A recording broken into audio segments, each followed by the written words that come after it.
Oke, nanti kalau misalnya ada yang mau ditanyain atau didiskusiin, boleh lewat chat atau langsung, boleh langsung ini, apa namanya, on mic juga nggak apa-apa.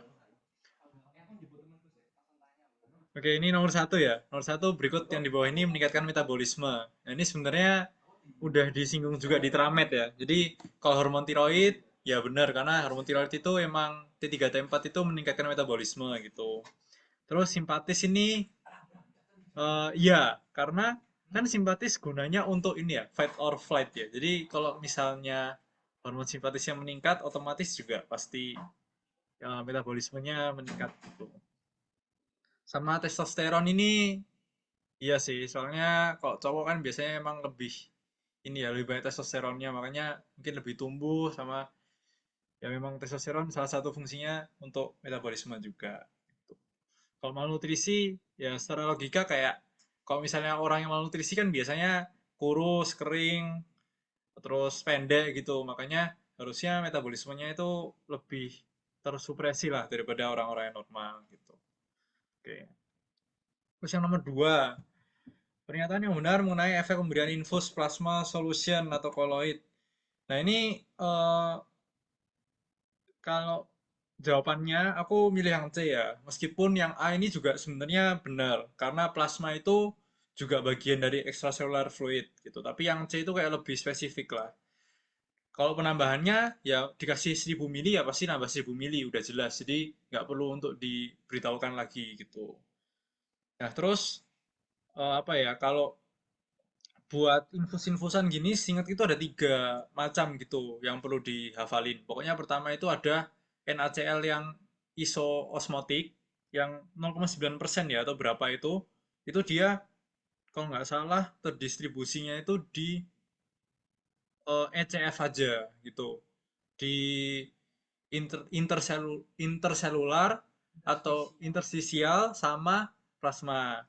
Terus kalau yang koloid atau plasma solution ini cuma di plasma. Terus yang dextrose 5% itu di semuanya. Jadi nanti terdistribusi merata sesuai dengan uh, pembagiannya gitu. Nah, habis itu nomor tiga ya. Pernyataan yang benar mengenai proprioceptor.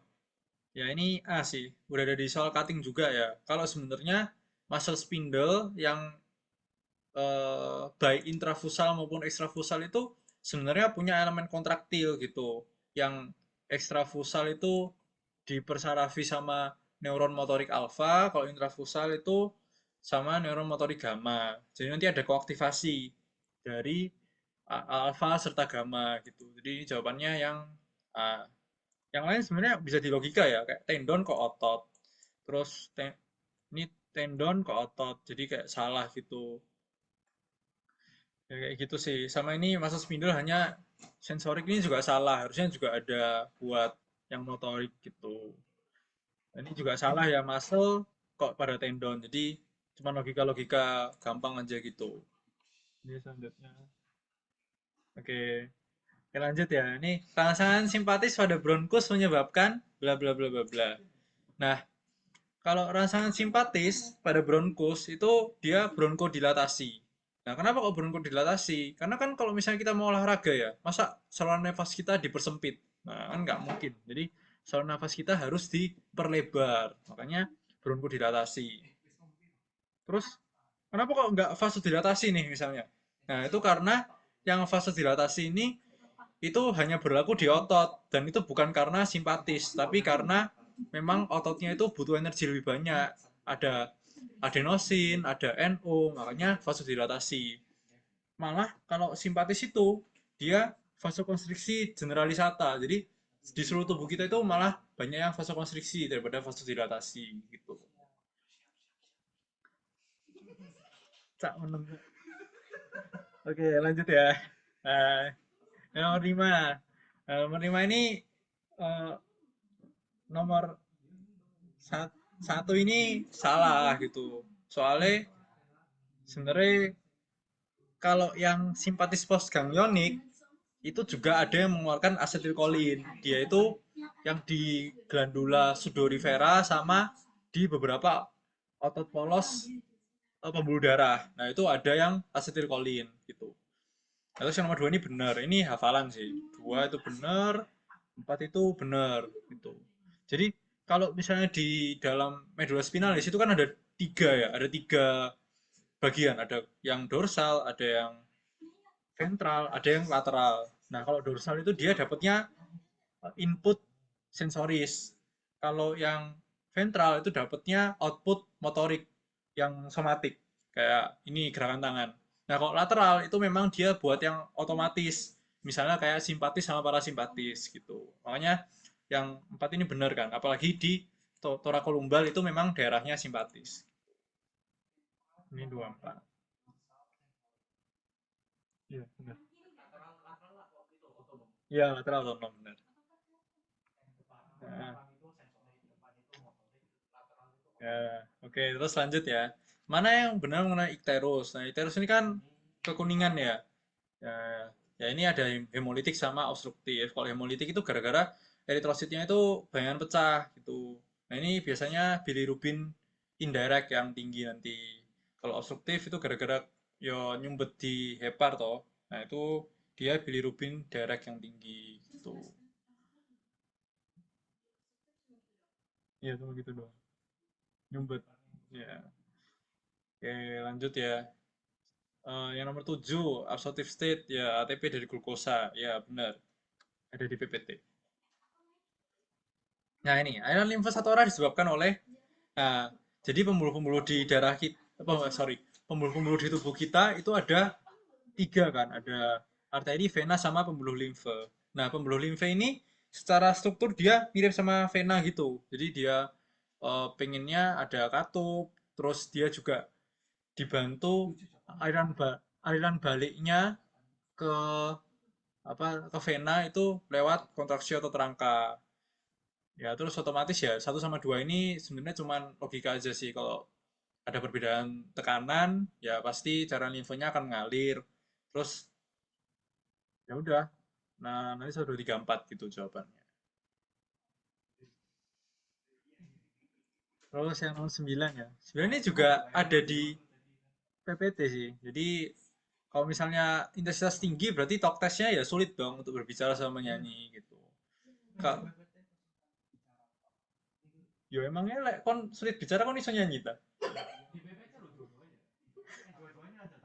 Iya, yeah, gitu. Terus kalau match ini harusnya harusnya melampaui 6 kayak gitu.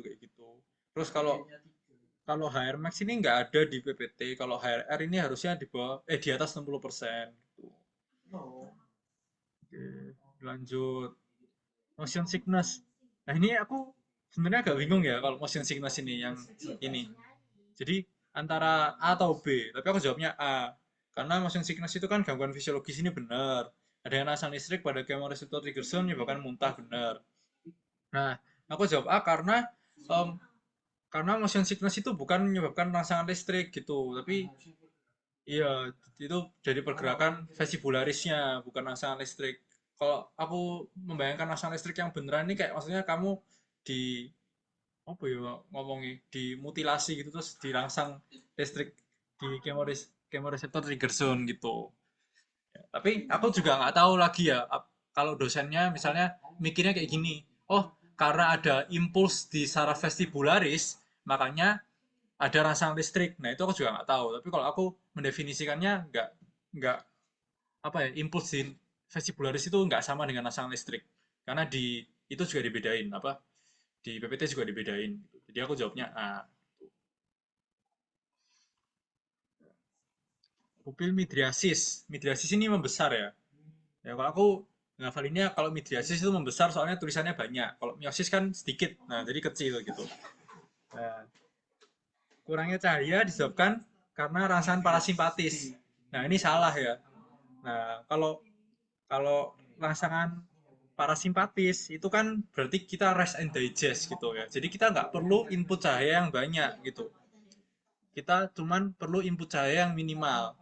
Nah, tapi kalau rangsangan simpatis itu kan kita waspada ya. Kita waspada terus, kita selalu melihat lingkungan. Nah, berarti kita perlu input cahaya yang banyak. Makanya pupilnya membesar. Tuh, jadi ini besar benar, benar salah, sorry. Ya. Oke, ini ya. Frekuensi denyut jantung meningkat saat RR interval memanjang. Nah, ini salah ya, karena semakin panjang jarak antara denyut jantung, frekuensinya per menit pasti menurun dong, karena semakin banyak waktu yang habis eh, di setiap denyutnya. Makanya ini salah-salah. Ini cukup jelas ya. Itu.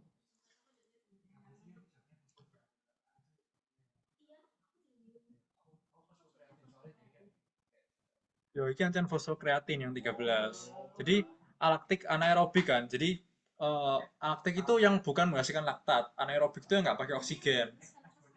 Nah, kalau kalau misalnya anaerobik, berarti kan pilihannya cuma ada beberapa ya, ada glukosa, ATP, sama fosfokreatin. Nah, tapi glukosa ini kalau misalnya kamu mau anaerobik, itu harus menghasilkan asam laktat supaya ada gimana ya ngomongnya, ada NAD yang didaur ulang terus gitu. Jadi ini jawabannya fosfokreatin gitu, karena fosfokreatin ini nggak nggak menghasilkan byproduct berupa asam laktat.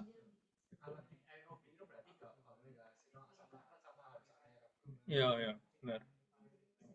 Nah, jadi kalau misalnya alaktik anaerobik ini antara ATP simpanan atau fosfokreatin. Udah gitu aja.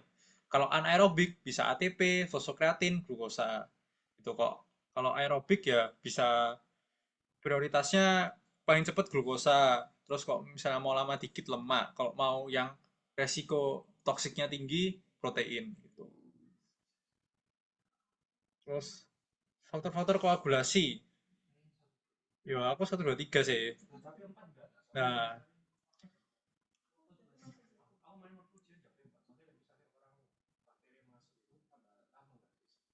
Nah, aku 1, 2, 3. Soalnya gini, kalau misalnya invasi patogen itu harusnya memang ada peningkatan permeabilitas dari pembuluh darah supaya leukositnya itu bisa masuk ke jaringan.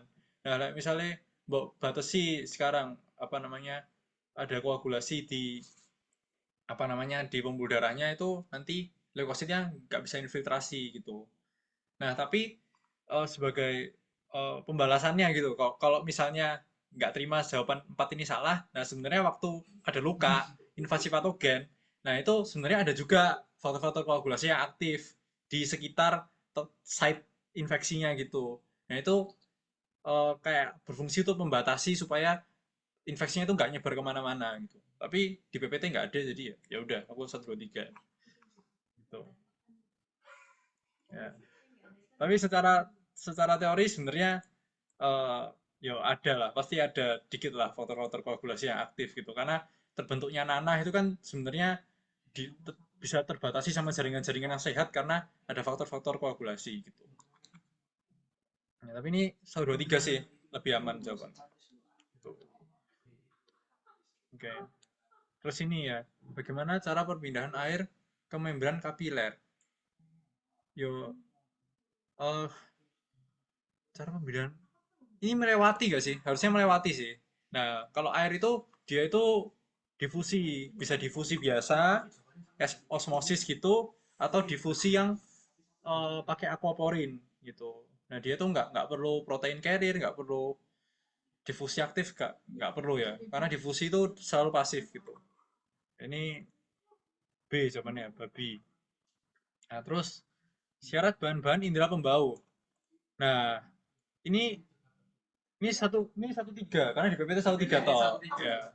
Nah, ya aku 1, 3 karena ya misalnya kita punya besi gitu. Besi kan padat, tapi kita nggak bisa membau besi gitu. Nah, jadi aku 1, 3 gitu. Jadi harus larut, tapi harus dapat menguap juga. 15D. Nah, oh ya, bentar ya. Kalau 15D gimana? Nah, air itu gimana ya ngomongnya? Harusnya kalau mau yang D atau E? D ya? Protein carrier mediated.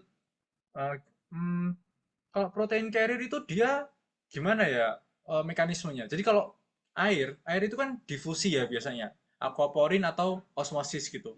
Nah, kalau protein carrier itu dia ngetranslokasi satu-satu gitu. Jadi protein carrier itu kerjanya, aku ini kan membran ya.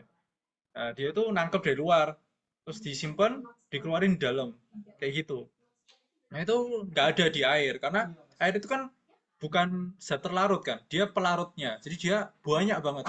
Nah, eh, kalau caranya kayak gitu, nggak apa ya, nggak selesai-selesai gitu. Jadi sel itu biasanya lewatnya difusi pasif atau difusi terfasilitasi, tapi bukan carrier mediated, tapi channel mediated gitu. Yang E itu kalau ada channel mediated, nah itu benar. Tapi ini karena carrier itu biasanya cuma untuk ion atau protein yang besar gitu. Jadi bukan.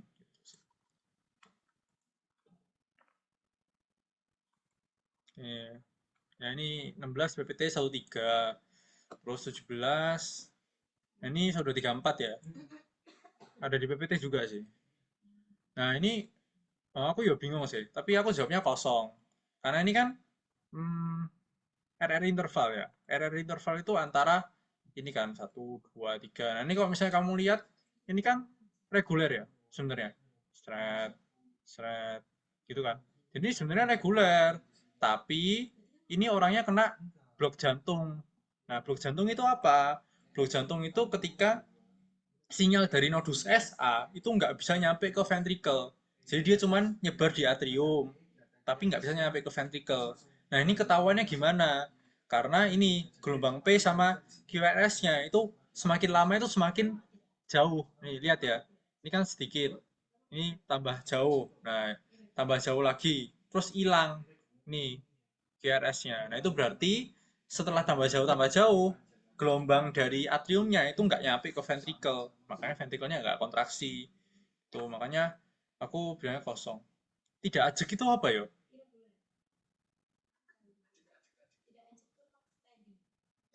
Tidak ajek itu apa ya? Iya ta. Tidak ajek itu tidak reguler. Nah, kalau aku mikirnya ini itu reguler, tapi kadang itu enggak, enggak. Diem. Sebenarnya ini reguler, tapi kadang itu ventrikelnya itu nggak berkontraksi. Jadi seakan-akan yo nggak reguler. Jadi kalau misalnya kamu mau lihat reguler atau enggak, itu lihat aja di setiap setiap denyutnya itu dia beda banyak atau enggak. Oh ini kan gak ono beda ya. Nah cuman ini hilang gitu. Harusnya kan di sini. Nah ini reguler kok kalau misalnya kamu apa gambar lagi di sini gitu. Jadi ya aku kosong sih jawabannya. Tuh. Kalau yang 75 kali atau 0,45 ini kayaknya salah deh. Meskipun kita hitung, itu aku dapatnya kemarin 0,88 detik atau gimana gitu. Jadi pokoknya bukan ini.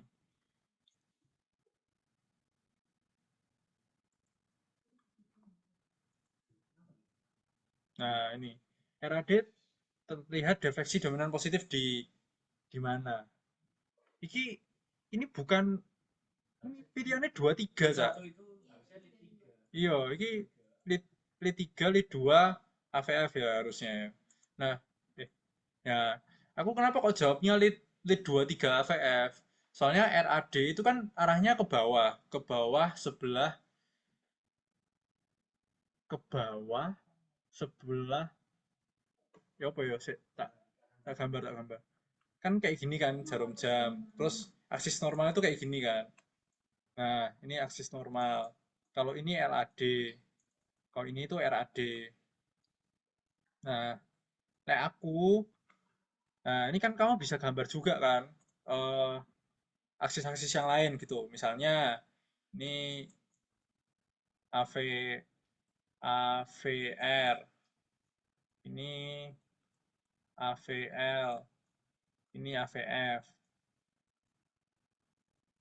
Terus bisa juga ini lead 1, ke sini tuh lead 2, ke sini tuh lead 3.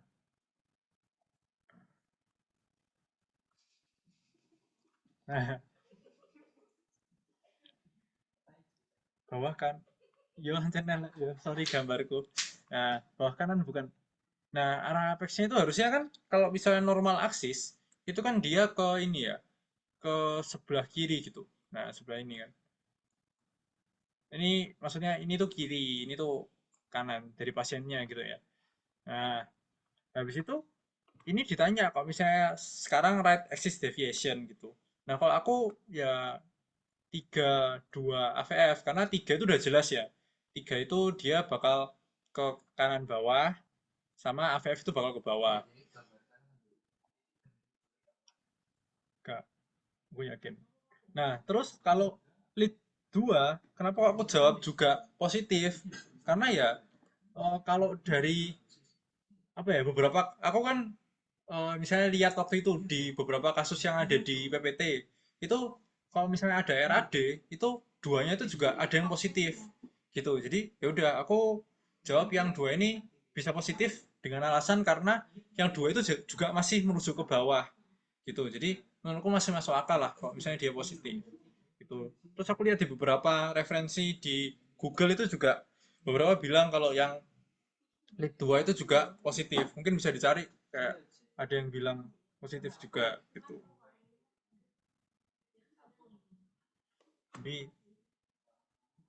Jadi ya udah sih. Jadi aku jawabnya 32 AVF gitu.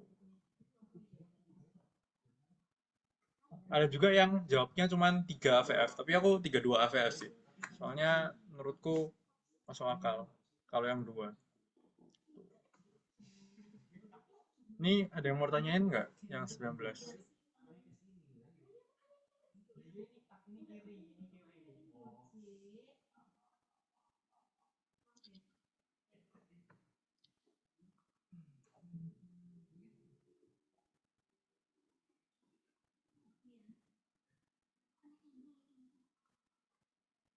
Oke, nggak usah, nggak ada ditanyain, aku clear ya.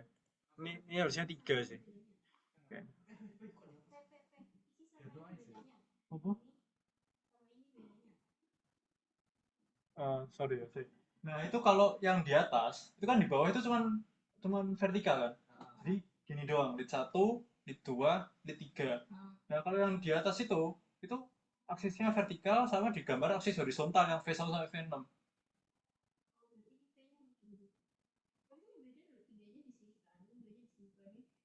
Loh, itu sama. Kan satunya segitiga, satunya disilangin.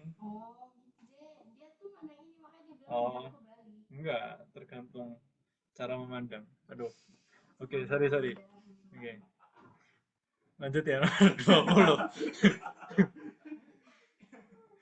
20. Nomor 20, gambar yang menunjukkan zero deflection. Ya, V3 ya, karena ini secara resultan dia nol gitu. PR segmen, ini memanjang ya. Nah, ini kan dia awalnya dekat, terus mulai menjauh, lama-lama menjauh, terus tidak berhubungan, udah asing, putus. Oke ya, jadi ini memanjang. Oke, terus yang dua-dua ya. Platelet activation occurs when platelets come into contact with collagen fibers. Ya ini benar ya. Platelet will release ini juga benar, tapi nggak ada hubungannya karena harusnya kebalik gitu. Harusnya yang pernyataan ini itu disebabkan karena awalnya ini gitu. Jadi ini kebalik. Ya, ini 23 C benar ya. Ada di PPT. Ya. Hmm. Oh ya wes ya, yang A ini salah ya, karena harusnya direct pathway itu kan kortikospinal. Nah, kebanyakan itu di lateral. Lateral itu yang buat distal limb ini, yang buat kita ngetik-ngetik. Nah, itu dia menyilang itu. Terus cell body of OMN, brainstem and spinal cord. Nah, ini salah ya. OMN kok di bawah, OMN di otak, di atas. Tuh. Jadi harusnya yang C. Ya. Jadi kontribusi somatosensori itu juga ke kortikospinal karena ya kita kan melakukan sesuatu karena ada input dulu kan, jadi pasti ada input sama ada output, itu dua-duanya berkontribusi. Saiki dono dek soal cutting parah kan. Oke ya, terus eh, seorang wanita sehat usia 30 tahun, ya ini kalau aku hematokritnya meningkat, eritrosit meningkat, leukosit tetap. Nah sebenarnya aku nggak tahu ya ini ngomong 3 bulan ini kenapa kok waktunya 3 bulan gitu, karena sebenarnya peningkatan hematokrit itu cuman ada di awal-awal fase adaptasi di eh, pegunungan tinggi gitu, karena sebenarnya peningkatan hematokrit itu juga mempersulit darah untuk melepaskan oksigen karena kekentalan darahnya meningkat gitu. Jadi nggak efisien nanti malah. Jadi aku nggak. Tapi ya pilihannya kayak gini. Jadi aku jawabnya C.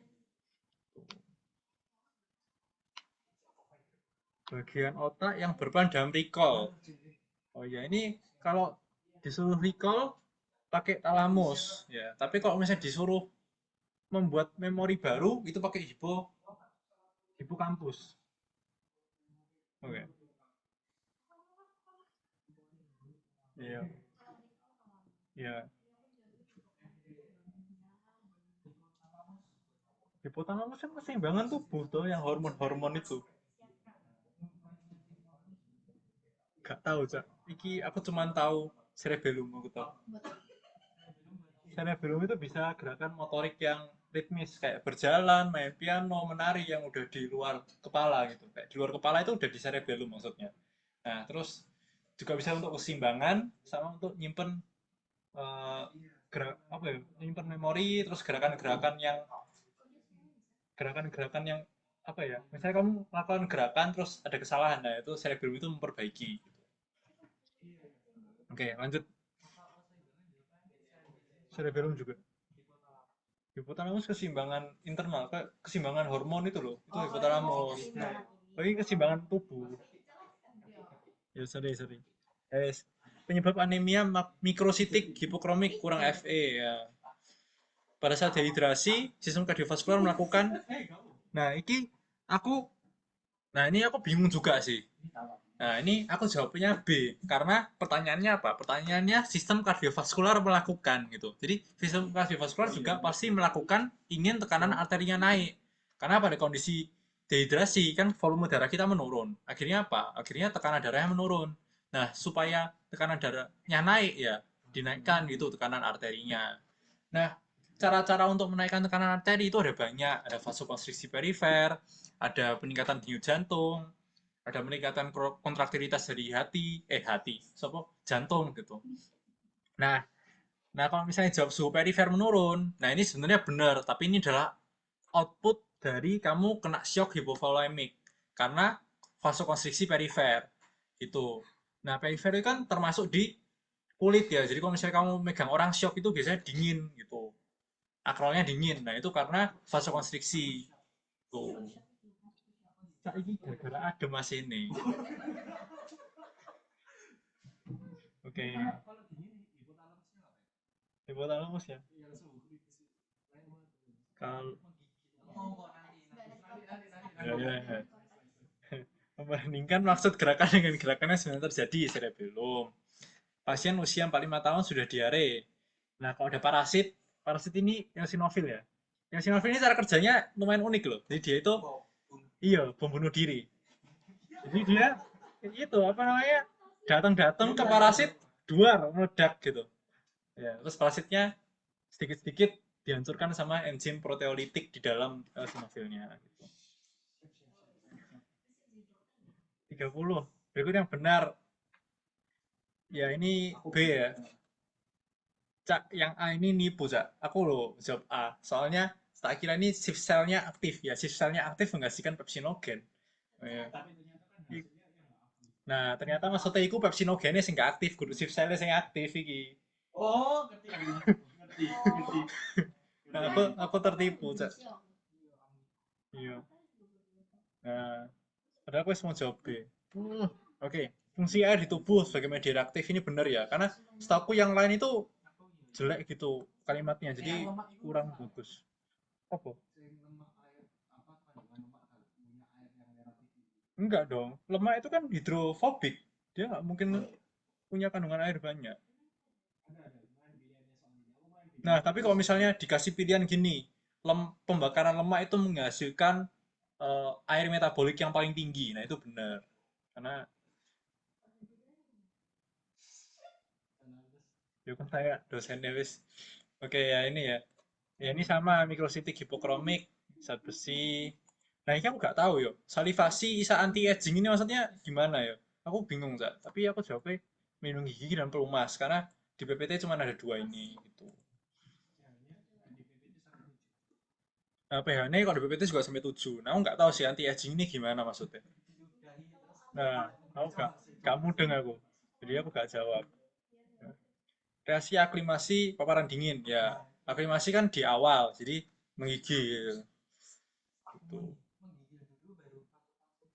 Nah, nah nggak tahu yo. Tapi pasti menggigil. Aklimasi ini pasti menggigil.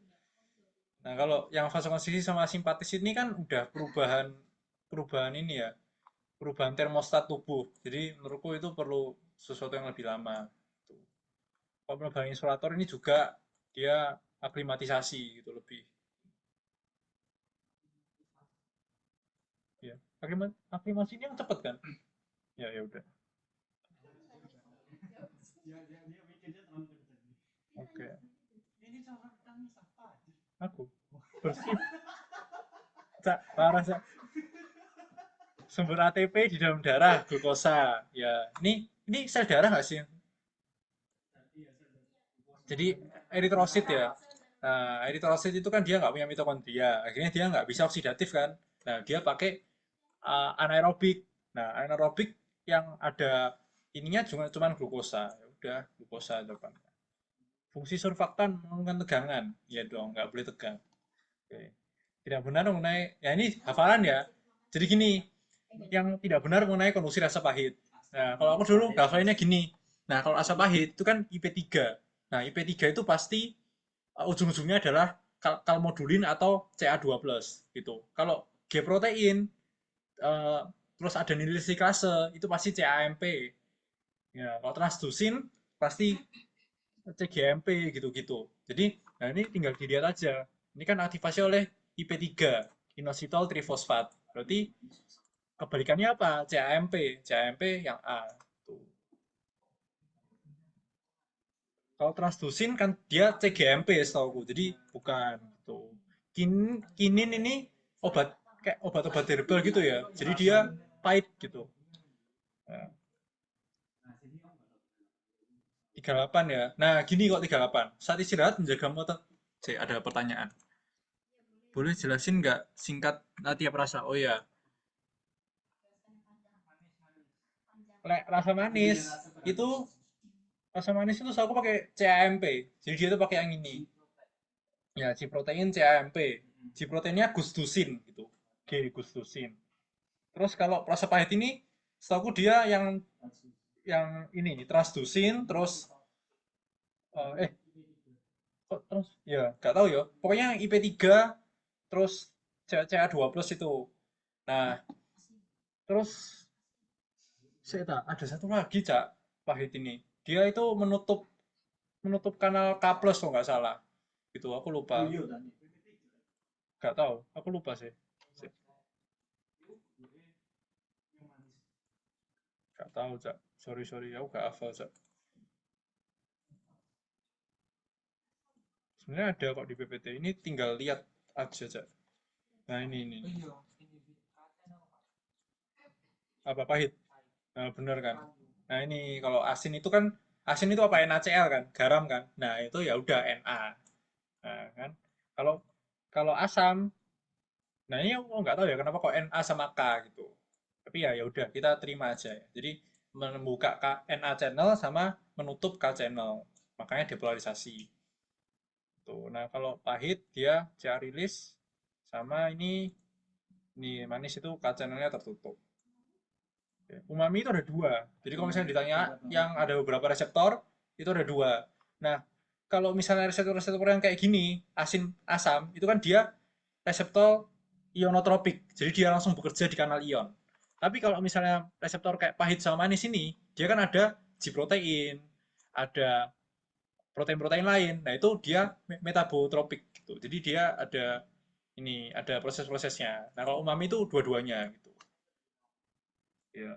Makanya kamu suka yang manis-manis kan, Mam? Oke. Makasih ya, makasih ya. Makasih ya.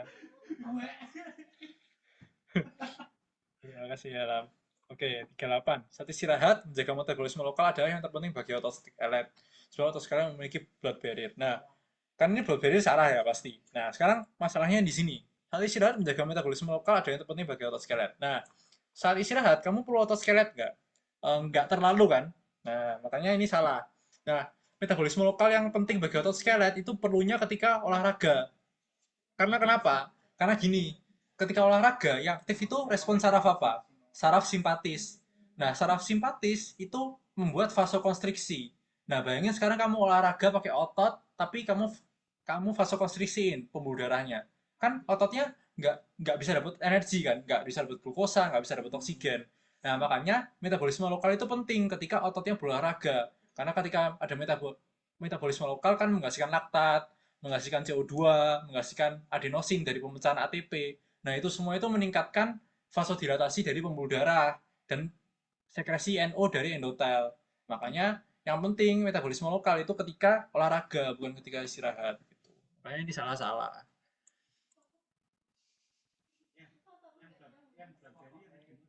Blackberry juga, Cak. Nah, Blackberry ini enggak karena semua ya oksigen bisa masuk, glukosa bisa masuk ke otot skelet lewat darah, jadi nggak ada blood barrier lah gitu.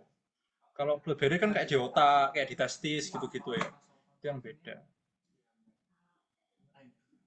39. Orang normal minum 1 air liter.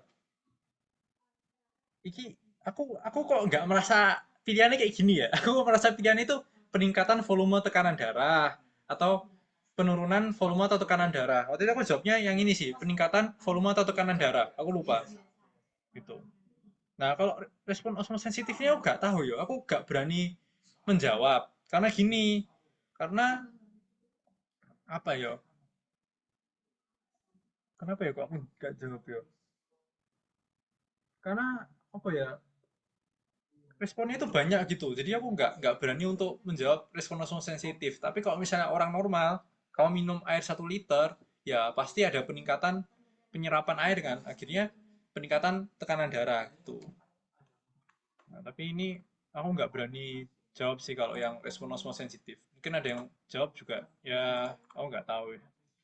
Tapi kalau misalnya bener kalau misalnya bener kayak gini pilihannya, ya aku jawab E. Tapi kalau misalnya ada yang volume tekanan darah, aku jawab peningkatan gitu.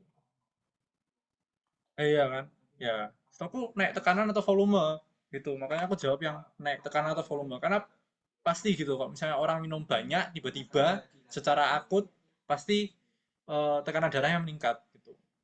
Baru nanti perlahan-lahan dikeluarin sama kencing, dikeluarin lewat keringat, nah itu baru nanti turun lagi gitu. Kalau tekanan darahnya naik, denyut jantungnya tetap. Menurutku ya, menurutku nggak ada hubungannya sih. Kayak pasti tetap atau malah menurun gitu ya mungkin ya. Jadi aku nggak nggak nggak berani bilang. Soalnya kalau misalnya tekanan darahnya naik, berarti kan kita perlu untuk menurunkan. Nah, kalau misalnya menurunkan kan berarti kayak kontraktilitas jantungnya juga harus menurun gitu. Jadi mungkin denyut jantungnya ya bakal menurun sih menurutku atau tetap gitu. Aku nggak berani jamin sih Lam yang B. Jadi kalau misalnya ada peningkatan tekanan, aku jawab peningkatan tekanan.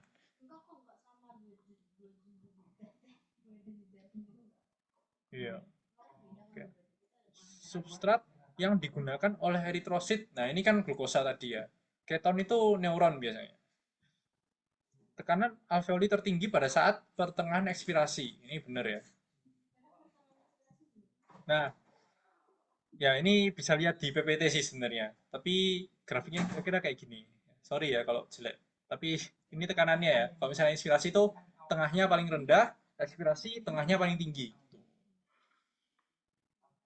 Oke. Itu ada lung volume, tekanan alveoli sama tekanan intrapleural. Oke, terus part 2. Lemak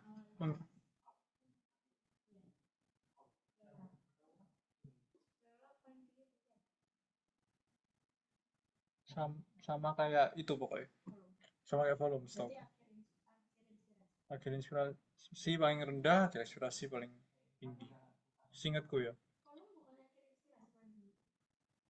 Enggak ini lihat aja lihat. Oke. Lemak menghasilkan energi terbesar dioksidasi 1 liter oksigen. Nah, ini singkatku salah ya. Kalau di PPT singkatku yang paling tinggi kalau 1 liter oksigen itu adalah glukos. Nah, argumennya kenapa? Karena glukos itu apa ya ngomongnya, kayak dia itu lebih apa ya, lebih kecil gitu ya. Jadi kalau misalnya kamu oksidasi sekali gitu, dia lebih banyak glukos yang bisa teroksidasi gitu daripada lemak. Nah, kalau lemak ini menghasilkan energi terbesar per gramnya gitu, bukan per liter oksigen gitu. Lemak per gramnya menghasilkan 9 kalori. Nah, ini benar. Jadi salah benar. Gitu. Yang meningkatkan kecepatan difusi gas kecuali peningkatan jarak. Ya, kalau peningkatan jarak harusnya melambat ya. Kan jaraknya meningkat. Nah, ini mekanisme fototransduksi sel kerucut. Nah, kalau aku waktu itu jawabannya apa ya? Aku aku itu jawabnya A, cuman ini yang benar kayaknya C gitu. Karena di sel kerucut itu buat buat apa ya? Buat reseptornya itu bukan retinal gitu, bukan rhodopsin. Jadi dia reseptornya kan ada eritro apa gitu yang ada 3 warna itu ya. Nah itu jadi bukan pakai retinen ya. Jadi ini salahin aja yang A itu salah. Terus pokoknya nanti ujung-ujungnya itu hiperpolarisasi. Jadi C. Tuh ini bener kok. Jawabannya C. Tuh. Nah, karena argumennya lagi logikanya kenapa kok kita bisa menyimpulkan kok misalnya orang itu sel kerututnya nggak punya retinal. Nah, karena pada orang yang kekurangan vitamin A, retinal itu kan turunan dari vitamin A. Pada orang yang kekurangan vitamin A, itu dia cuma mengalami buta senja, bukan buta sepenuhnya.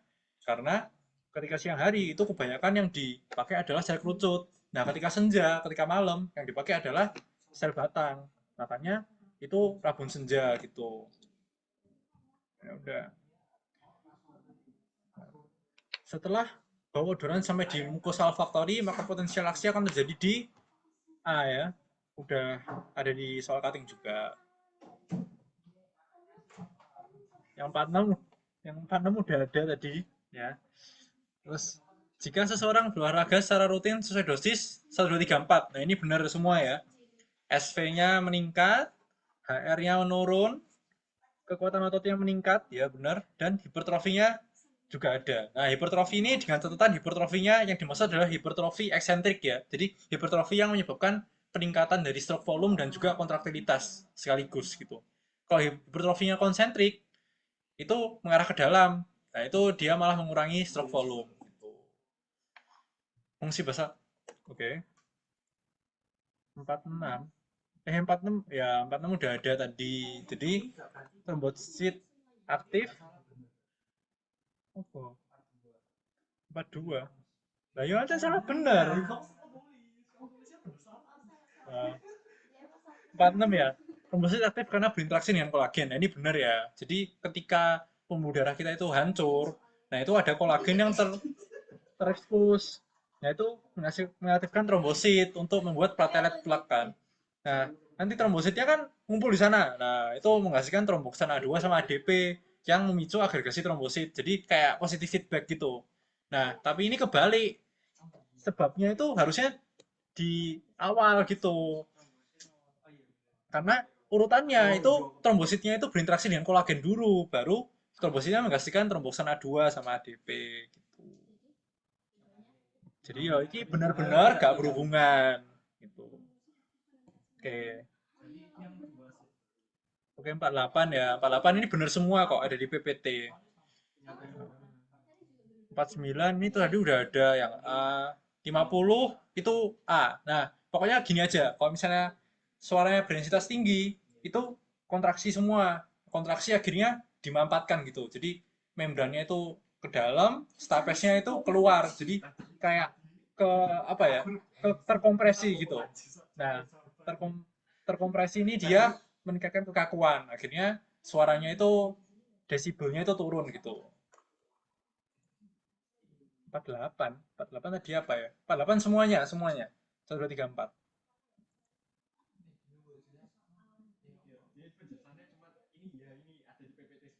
Iya, Cak, ada di PPT iki. Ya ya apa meneh? Aku manut sama dokternya.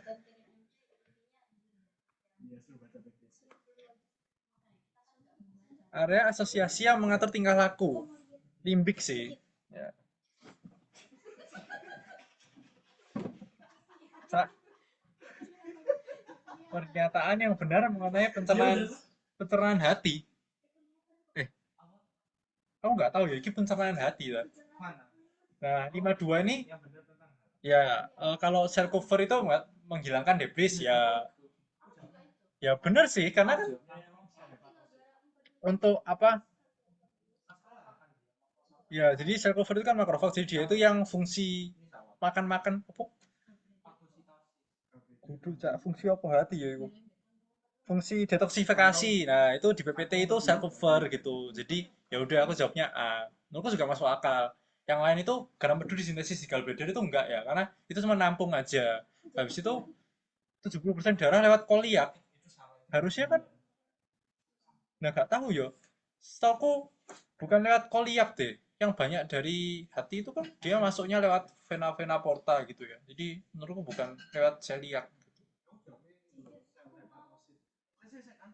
Ya, histiosit itu. Gak tahu, Cak. Aku gak berani itu sih. Aku self cover gitu. Cak, coba sih.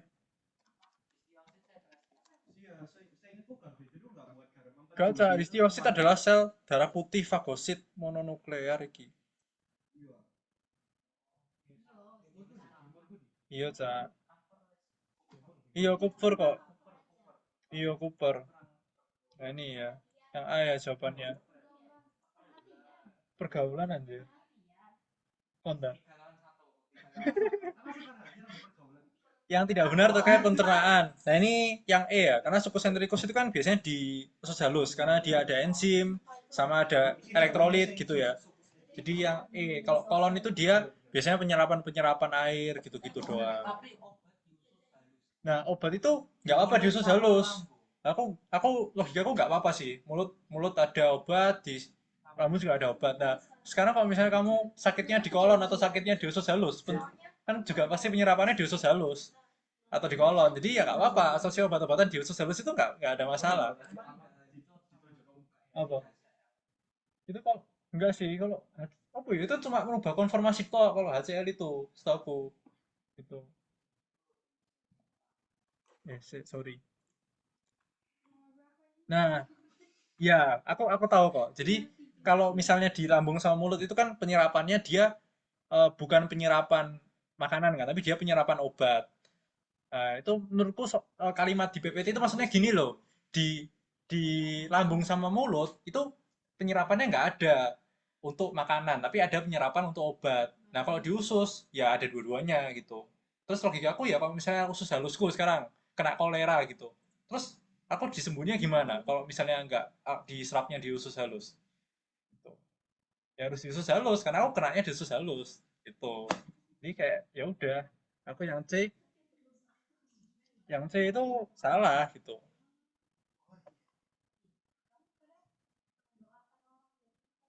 Yang 54 ya ini udah ya tadi ya.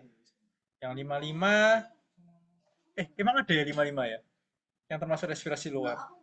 Aku nggak dapet juga. Ya sama-sama Rizka. Yang termasuk respirasi luar kecuali pembentukan energi di mitokondria. Karena itu di dalam sel, ya kan? Aku nggak dapet soal ini sih. Olahraga teratur ini udah. Nah, ini 57 ya. 57 ini aku jawabnya waktu itu D ya. Nah, tapi setelah aku baca Gaiten itu A jawabannya. Jadi coba jawab A ya nanti ya. Iya.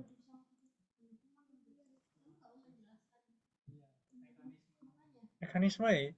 Gak tahu sih.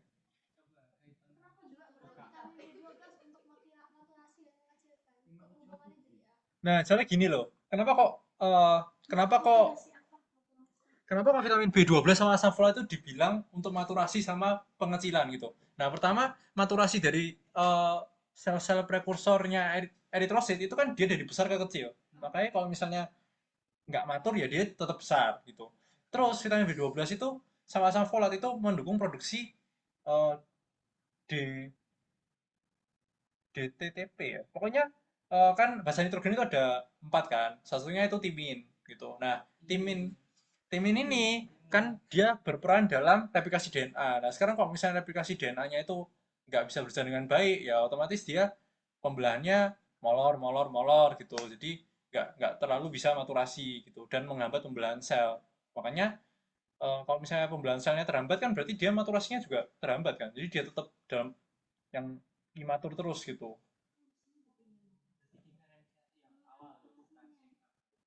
Nah, menurutku sih sing awal karena setiap kali maturasi, misalnya setiap kali membelah kan juga butuh timin ya untuk replikasi DNA. Jadi harusnya yang A sih. Yang A ini ada di Gaiten kok, jadi bisa dipercaya. Jadi coba jawab A. Gitu. Halaman berapa? Ada kok, ada. Tinggal di lihat. Ya, ya udah sih, gitu sih 57 yang jawab A sih, jawab A ya, jawab A ya. Oke, otot skelet BBB, BBB.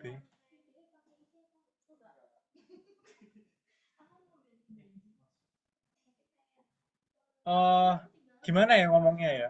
Kalau oke lah, kalau misalnya bilang di otot skelet itu ada kayak struktur kayak blood barrier, tapi ini kan bukan gimana ya kalau aku ngomongnya. Kan kita di fisiologi ini belajar ilmu dasar ya. Jadi kalau aku kurang suka untuk pakai referensi-referensi yang baru-baru gini karena ini kan kayak temuan-temuan yang baru gitu. Jadi kalau aku sih pakainya yang lama-lama gitu kayak di buku atau di apa namanya di PPT gitu.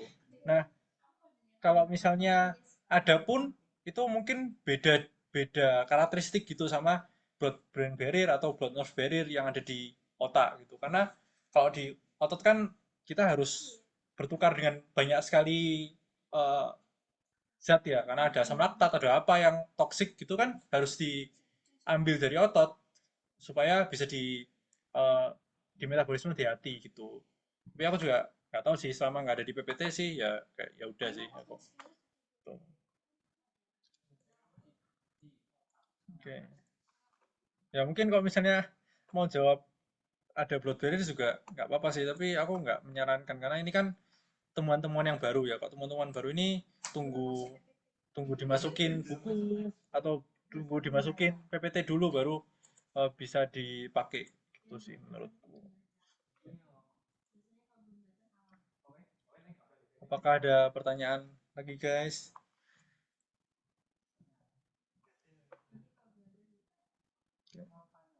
Apalah, parah.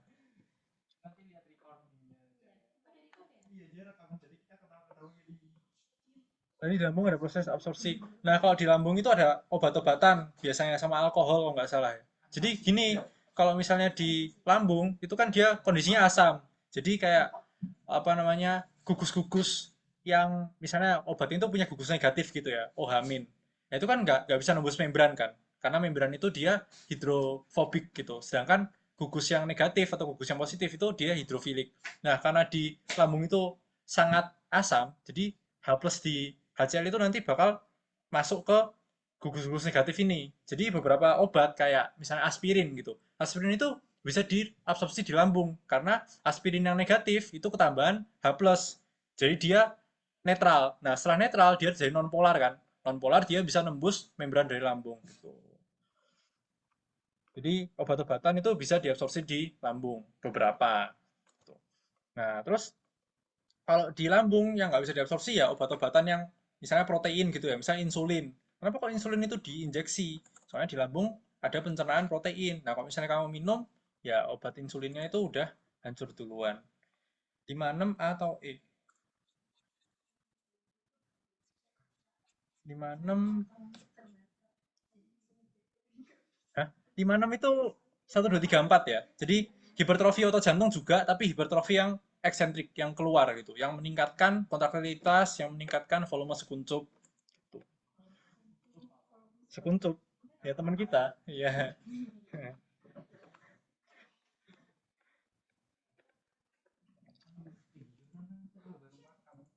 Ada lagi kah? Oke. Oke, kalau nggak ada aku izin menutup ya. Oh ya, hipertrofi benar kok. Ya, karena kan peningkatan kekuatan jantung ya.